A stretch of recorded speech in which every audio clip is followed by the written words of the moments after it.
여러분 안녕하세요. 이번 강의는 어근과 접사 그리고 그것과 이제 합계 합성어와 파생어에 대해서 한번 공부해 보도록 할게요. 대부분의 학생들이 쌤이 이렇게 올려놓은 강의들을 순서대로 보고 있을 텐데 만약에 형태소 강의를 아직 안 봤다면은 형태소에 해당하는 강의는 먼저 보고 그 다음에 이 강의를 듣는 것을 추천을 드리겠습니다. 자, 그러면 바로 시작하도록 할게요. 어근이라는 것은 단어를 형성할 때, 그러니까 단어를 만들어낼 때 조어라고 얘기를 하죠. 조어를 할 때 그 단어의 실질적인 뜻을 나타내는 중심적인 부분입니다. 근데 그 단어의 의미에서 중심적인 부분이 한 가지는 무조건 있겠죠. 원래는 이제 단어라는 것의 요건이 의미가 있어야 되고요. 그리고 자립성을 지니고 있어야 돼요. 물론 이제 자립성이라는 부분에서 예외의 사례가 조사가 있기는 하지만은 기본적으로 정말 예외이기 때문에 단어는 의미가 무조건 있어야 되고 그 다음에 자립성이 또 있어야 된다라는 측면을 꼭 기억해 주시면 되겠는데 이 의미라는 것이 중심 부분이라는 겁니다. 그랬을 때 이제 실질적인 의미를 가지고 있는 중심 부분을 우리는 어근이라고 얘기를 하는데 사실 이 개념을 형태소에서는 실질 형태소라고 배웠었습니다. 원래는 이제 실질 형태소 이꼴 어근이라고 얘기를 해도 되는데 이제 용어를 사용함에 있어가지고 너무 이렇게 완전히 똑같게 할 수는 없기 때문에 이렇게 기억을 해주시는 게 좋을 것 같습니다. 그래서 어근이라는 거는 어쨌든 단어에서 필수적인 요소고 그 어근은 단어에서 무조건 하나는 있습니다. 근데 그 이상으로 하나 이상이기 때문에 두 개가 있을 수도 있고 세 개가 있을 수도 있어요. 그러면은 그 단어의 의미가 좀 융합이 되어 있는 형태겠죠? 그죠? 융합이라고 부를 수도 있고 아니면은 뭐 하나의 단어가 하나의 어근이 다른 어근을 꾸며주는 형태가 있을 수도 있고 아니면 그냥 대등하게 두 가지가 동시에 그냥 나란히 놓여 있는 형태로 두 가지 의미를 이제 함의하고 있을 수도 있겠습니다. 예문을 아래쪽에 볼까요? 여기 이제 고구마가 있죠? 근데 그 고구마에 어떤 밤이라는 그 속성을 더할 수 있는 밤처럼 팍팍하고 단맛이 난다라는 의미를 더해주면은 밤고구마라는 단어가 완성이 되는 겁니다. 근데 이 밤고구마는 밤박이 고구마죠. 밤이라는 하나의 어근에 또 다른 어근이 결합된 형태라고 우리는 분석을 할 수 있겠습니다. 그리고 두 번째로 햇고구마라는 단어가 왼쪽에 존재하는데요. 햇고구마도 어찌됐든 고구마이기는 합니다. 근데 여기서는 이제 햇이라는 그 해에 새로 난이라는 의미를 더해줄 수가 있습니다. 사실 근데 이 접사라는 부분이 우리가 보기에는 이렇게 의미가 있는 것처럼 보이기는 하지만은 사실 여기 말풍선을 한번 보도록 할까요? 햇은 그 해에 새로 난이라는 뜻을 더할 뿐이지 실질적인 의미를 담당하고 있지는 않는 그런 형식 형태소에 해당하는 요소라고 보셔야 되겠습니다. 그리고 한 가지 더 헷갈릴까봐 설명을 하는 건데 이런 접사라는 부분은 의미를 지니지 않았다라고 학교문법에서는 정하고 있어요. 그래야지 형식 형태소로 따로 분류를 할 수 있거든. 그리고 또 얘는 혼자서 자립을 할 수가 없는 요소입니다. 그렇기 때문에 여기는 항상 이렇게 줄표가 이제 붙도록 되어 있습니다. 그리고 얘는 어근에 항상 의존을 해야 돼요. 얘가 이제 뒤에 붙어 있어. 그러면 이 자리에는 어근이 와야 되는 거고요. 만약에 얘가 앞에 붙어 있어? 그러면 앞쪽에 어근이 와야 된다는 얘기겠지. 이해됐나요? 자, 접사에 대한 이야기는 뒤쪽에 가서 다시 한번 자세하게 얘기해 보도록 하겠습니다.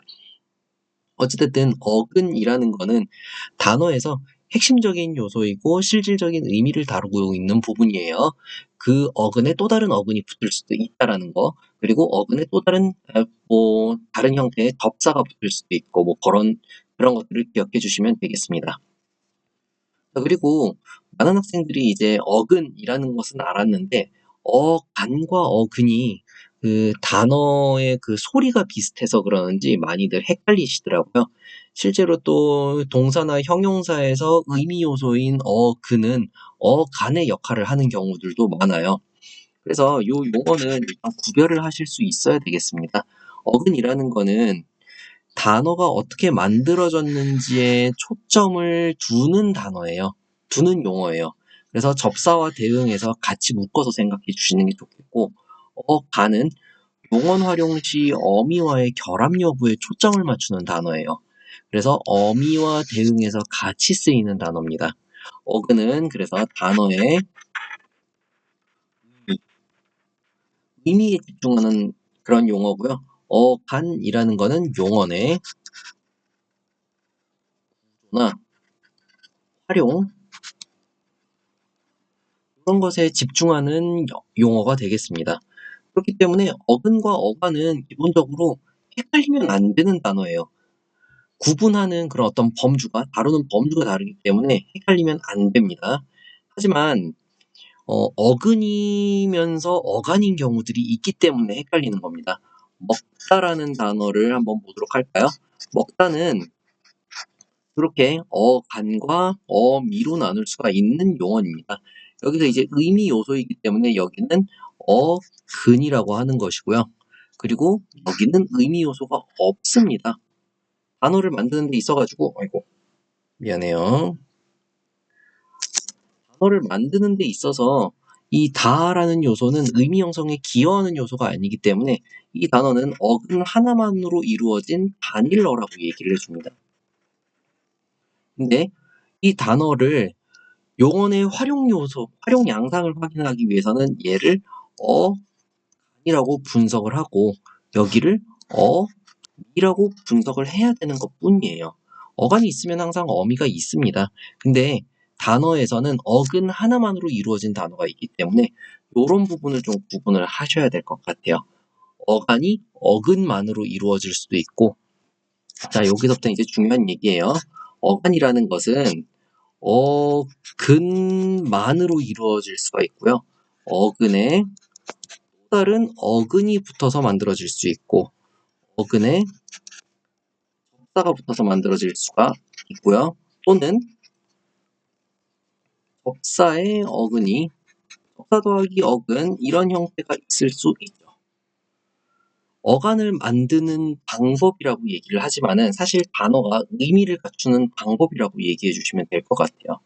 여기서 먹다는 어근만으로 이루어진 용언이기 때문에 이렇게 분석이 되는 것이겠지만은 뭐 비교를 해서 얘기하자면은 먹히다 같은 단어들 이 희가 피동형 파생접사잖아요. 그러면 먹기까지가 어간이지만은 이 어간은 어근 더하기 접사로 이루어진 어간이라고 보시면 되겠네요. 이런 식으로 여러분들이 설명을 잘 할 수 있어야 되겠습니다. 그 아래 지우개와 지우다 이런 용어들을 이런 부분을 여러분들이 따로 한번 확인을 해 보시고 직접적으로 한번 적용을 해 보세요. 이 부분 중요한 부분이고 용어의 혼선을 최소한으로 줄여 나가는 게 여러분들의 그 문법의 소양을 좀 높일 수 있는 방법이겠습니다. 문법은 항상 위계 질서가 중요합니다. 어디에서 어떤 용어가 사용이 되고 어디에서 어떤 용어가 사용이 되고 이런 것들을 잘 기억을 해주셔야 되겠습니다. 다음으로 이제 접사로 넘어가 볼까요?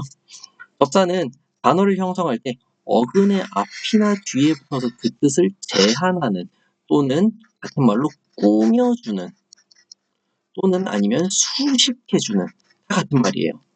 그렇게 해주는 주변 부분인 겁니다.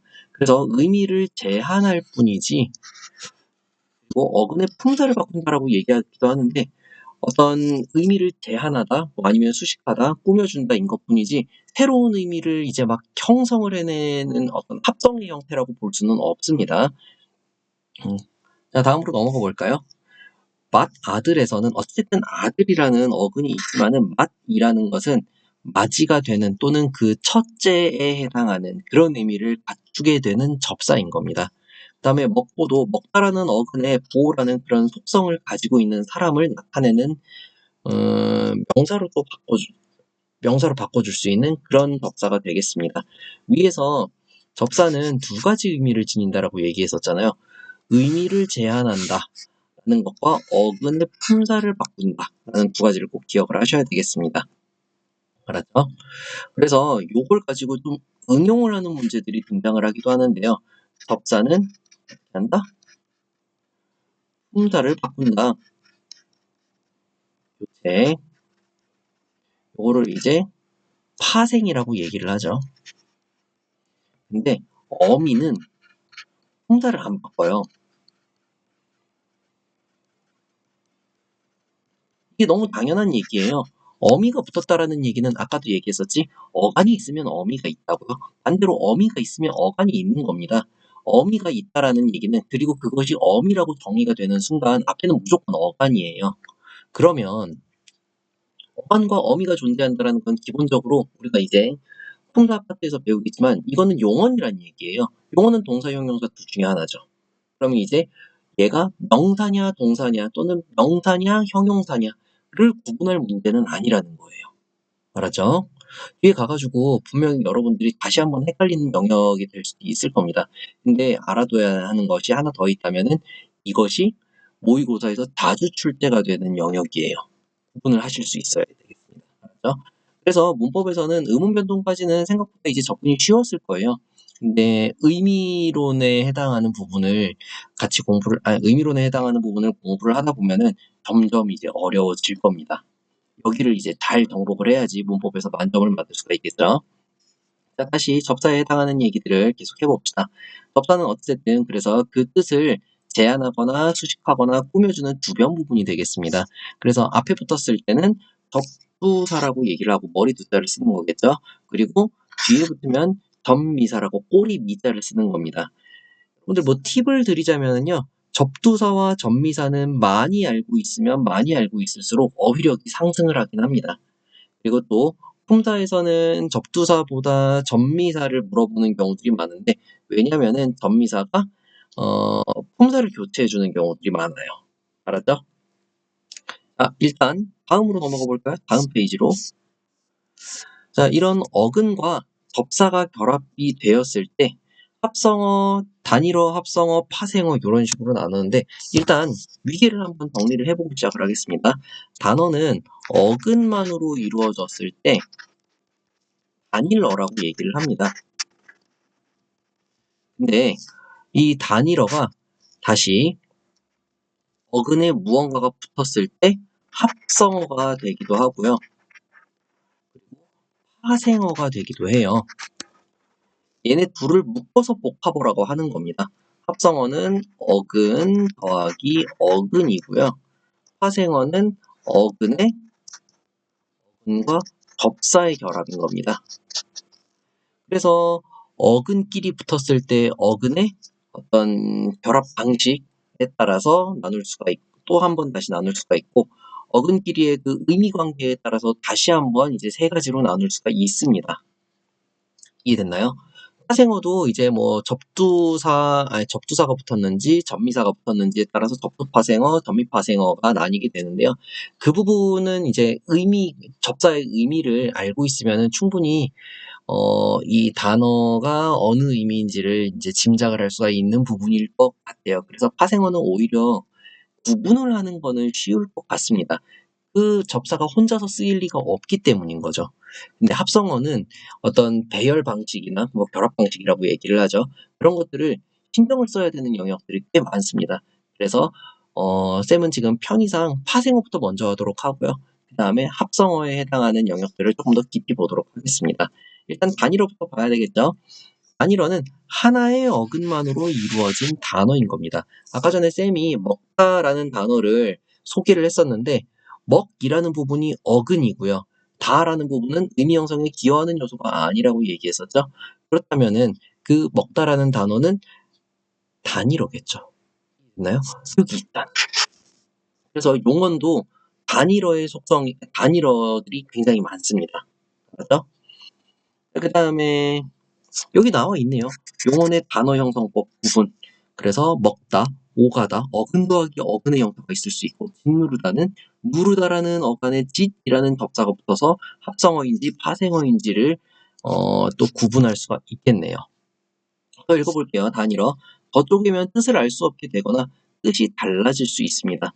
달이라는 단어를 다랑 리로 나누면은 애초에 없어지잖아요. 의미가. 그지? 그래서 단일어라는 것은 기본적으로 형태소를 그 의미 요소에 해당하는 실질 형태소를 하나 갖춘 것이라고 생각하시면 돼요. 아까 전에 쌤이 어근 이꼴 거의 실질 형태소라고 얘기했었잖아요. 실질 형태소가 한 개라는 얘기겠죠. 이해됐나요? 됐습니까? 다음 세 번째, 둘 이상의 형태소로 이루어질 수가 있습니다. 어쨌든 형태소는 여러 개가 될 수는 있어요. 먹었다. 요거 보시면은 먹이라는 의미 요소가 지금 하나밖에 없죠? 얘는 어근이고 어미는 의미 요소가 아니라고 얘기했었잖아요. 문법적인 요소인 겁니다. 그래서 엇과 다 얘네들은 그냥 형태소, 형식 형태소로만 분리할 뿐이지 이게 합성어냐 파생어냐에 영향을 끼치는 요소는 아니라고 하겠습니다. 어근 하나만 있는 단어였습니다. 이런 것들은 모의고사에서도 잘 낚을 수가 있죠. 사실 형태소가 여러 개가 분류가 될 수 있지만은 단일어인 경우들. 그러면 단일어인지를 정확하게 분석하려면은 어근이 어디인지를 확인을 하시는 게 굉장히 중요하겠네요. 다음 쭉 내려가면 이제 파생어 있죠. 파생어, 어근에 접사가 붙어서 만들어진 복합어다. 그래서 접두사가 붙어서 만들어진 파생어가 있고 접미사가 붙어서 만들어진 파생어가 있겠습니다. 특히 이제 접미사가 붙어서 만들어진 파생어들은 요런 것들도 우리들이 기억을 하셔야 돼요. 피동 표현이라든지 사동 표현도 잘 기억을 해주셔야 됩니다. 피동 접미사와 사동 접미사가 있잖아. 걔네들이 붙었을 때는 피동사가 되고 사동사가 됐었잖아요. 그리고 또 여기서는 접미사가 붙으면 어쨌든 파생어라고 얘기했었죠. 그러면은 피동 표현과 사동 표현은 전부 다 파생어겠네. 이런 것들도 생각을 해 주시고 계시면은 문법의 위계를 정리를 할 때 굉장히 도움이 될 것 같습니다. 여기까지입니다. 여러분들이 이제 파생어를 좀 더 공부를 하시려면 일단 접사들을 많이 알고 있는 게 좋을 것 같아요. 그래서 put 같은 거 덜 익었다라는 의미, 그리고 군이라는 게 쓸데없는 이라는 의미, 그리고 덧이라는 게 거듭이라는 의미, 엿이라는 게 몰래라는 의미, 쪽이라는 게 작은이라는 의미, 헛이라는 게 보람이 없다라는 의미, 그 다음에 휘라는 게 마구 심하게라는 의미. 그거 외에도 엄청나게 많을 수 있어요. 그런 것들을 모의고사에서 또는 이제 시험 문제에서 계속 접하면서 하나하나 차근차근 기억을 하고 가시기 바랍니다. 그리고 접미사도 다랏이라는 접사는 그 정도가 매우 뚜렷하다. 그리고 또 매라는 거는 생김새, 맵시라는 의미, 오라는 거는 그런 특성을 지니고 있는 사람, 뭐질 그러면은 그 도구를 가지고 하는 좀 반복적인 일들, 이런 것들이 있을 수 있습니다. 그리고 여기에는 주로 이제 어떤 품사를 바꿔주는 뭐뭐이라든지 뭐뭐이라든지 이런 명사 파생 접사도 기억을 해주시면 되겠습니다.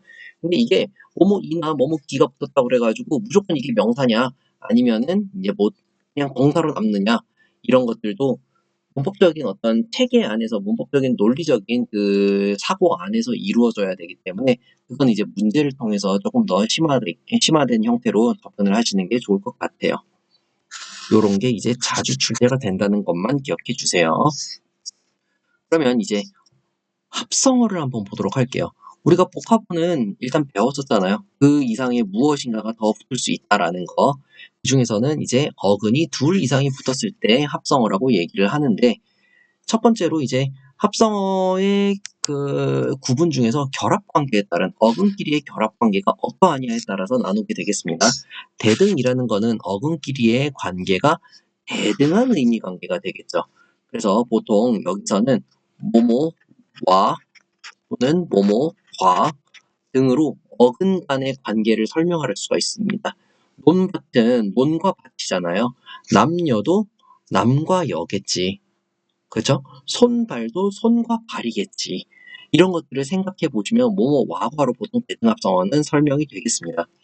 그 다음에 동속합성어라는 그런 구분이 있는데 종속합성어는 옛날에 13개정인가 08개정인가에서 교과서에서는 수식합성어라고 용어를 붙이기도 했었어요. 그러면은 수식이라는 말은 오히려 좀 꾸며준다라는 의미로 쉬워 보일 수는 있을 것 같습니다. 꽃밭은 꽃과 밭이 아니죠. 꽃을 심는 밭이겠죠. 뛰어가다도 뛰다랑 가다. 뛰다는 사실 위아래의 의미를 지니고 있는 것이고요. 가다는 어느 방향으로 목적지로 이동하다의 의미를 지니고 있기 때문에 뛰어서 가는 겁니다. 뛰다라는 의미에 가다라는 의미가 어느 정도 첨가가 된 것이라고, 꾸며준 것이라고, 어느 한쪽으로 의미가 매어져 있다고 생각을 하셔야 될 것 같습니다. 알았죠? 그거 외에도 뭐 돌다리 위에서 있었던 요 예문 있죠? 이 돌다리 같은 예문도 돌과 다리 아니잖아요. 이거는 돌로 만든 다리죠. 그래서 돌이라는 어근이 다리라는 어근에 어떤 종속이 되어 있는, 귀속이 되어 있는 그런 형태라고 보기 때문에 종속합성어라고 얘기해 주는 겁니다. 그 다음에 세 번째 융합합성어인데요. 융합이라는 거는 완전히 한 개가 돼버리는 겁니다. 새로운 의미가 된다고 생각하시면 돼요. 원래의 의미를 잃어버리고 새로운 의미를 갖게 된 합성어로, 이거는 진짜 말 그대로 암기의 영역이고요. 어휘력의 영역이에요. 새로운 의미가 형성이 됐다는 거는 각각의 어근의 의미만으로는 이 합성어의 의미를 판단하기가 힘들다라는 겁니다. 밤낮은 밤과 낮이죠? 아니지. 그리고 그러면 밤 같은 낮인가? 그것도 아니죠. 그냥 항상, 늘이라는 의미로 사용이 되는 경우들도 꽤 많습니다. 그랬을 때는 그 문맥상의 의미에서는 이 단어는, 밤낮이라는 단어는 융합합성어로 봐줘야 된다는 얘기죠. 그 다음에 돌아가시다도 돌아서 가는 거 아니잖아. 도는 것과 가는 것을 합쳐놓은 말이 아니잖아. 어떤 의미입니까? 나의 높임 표현이잖아요. 이런 것 외에도 여러 가지가 있겠습니다. 뭐 가시방석이라든지, 아니면은 강산이라든지, 뭐 아니면은 춘추라든지, 이런 것들, 또는 종이호랑이,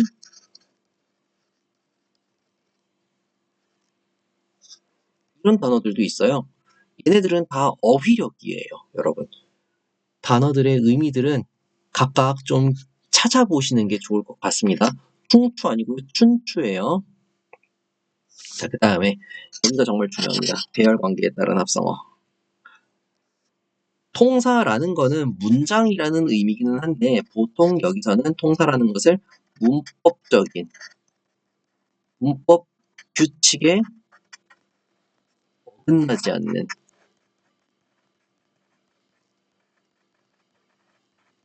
이런 의미로 생각을 해주셔야 돼요. 그래서 통사적 합성어라는 거는 규칙에 어긋나지 않는 합성어예요. 배열법에 일치하는 합성어야. 그랬을 때 명사 더하기 명사는 규칙에 정해져 있는 것이고요. 그 다음에 어간의 관형사형 어미, 그 다음에 명사가 차례대로 결합하는 것도 그 규칙이고요. 그 다음에 동사 어간의 연결어미, 거기에다가 그 다음 동사, 이렇게 결합하는 것도, 순서대로 결합하는 것도 원칙이고요.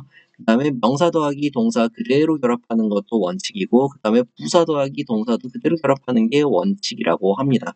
그 원칙을 외우면 좋겠지. 조금 심플하게 바꿔볼까요? 그 중에서도 가장 잘 나오는 거, 어간이 있으면 어미는 항상 있어야 된다고 얘기했었잖아요. 그죠? 그 다음 말이 뭐가 나오든지 어간이 있었으면은 어미가 있어야 돼요. 이해됐나요? 그리고 두 번째로, 명사를 꾸며주는 것은, 수식을 해주는 것은 관형사의 역할입니다. 또는 관형어의 역할이에요. 부사가 명사를 꾸며주는 행위는 뭐 물론 문법 안에서도 외워야 하는 그런 정의의 부분이겠지만은, 이런 합성어를 생각할 때는 명사라는 단어는, 명사라는 품사는 꼭 체언에 해당하는 그런 것들은 관형사가 꾸며주는 겁니다. 영원히 부사가 꾸며줄 수 없어요. 부사가 명사를 꾸며주는 거는 통사적이지 않은이라고 정의하시면 되겠습니다. 그러면 여기서 이제 비통사적 합성어라는 거는, 여기 아래쪽에 있는 비통사적 합성어라는 것은, 여러분들이 통사적 합성어의 어떤 나름의 규칙들을 외워야 되잖아요. 근데 여러분들이 이제 그 새로운 단어를 봤을 때 이게 어근인지 접사인지 뭐 이런 것들을 구분하기가 애매한 단어들일 수도 있기 때문에, 되도록이면은 비동사적 합성어의 예문들은 자주 접해 볼 수 있어야 되겠습니다. 그러려면 사실 문법 문제 정말 많이 풀어봐야겠죠. 비동사적 합성어 계속 설명할게요. 우리말의 일반적인 단어 배열법에서 벗어난 합성어입니다. 그 중에서 가장 자주 나오는 것이 어간 더하기 어미, 그리고 그 다음에 또 다른 어근에 해당하는 요소가, 여기서 어미가 날아가 버려 있는 없는 형태가 가장 많이 나옵니다. 그리고 부사 더하기 체언, 이런 형태도 굉장히 많이 나와요. 어찌됐든 어간이라는 것은 또 다른 어근과 연결이 되기 위해서는 어미가 갖춰져 있어야 되는데 그 어미가 없는 형태가 가장 많이 나온다고요. 알았죠? 그래서 용언과 체언이 연결될 때 관형사형 어미 생략되는 거. 봐봐요. 여기서도 또 어미가 생략이잖아요. 그리고 용언과 용언이 연결될 때 연결 어미가 생략되는 거. 또 여기가 어미잖아요. 여기 대표적인 예문들을 몇 가지를 더 해볼게요. 덮갈 또는 덮밥, 이런 애들이죠. 높부르다 또는 오르내리다 또는 여닫다,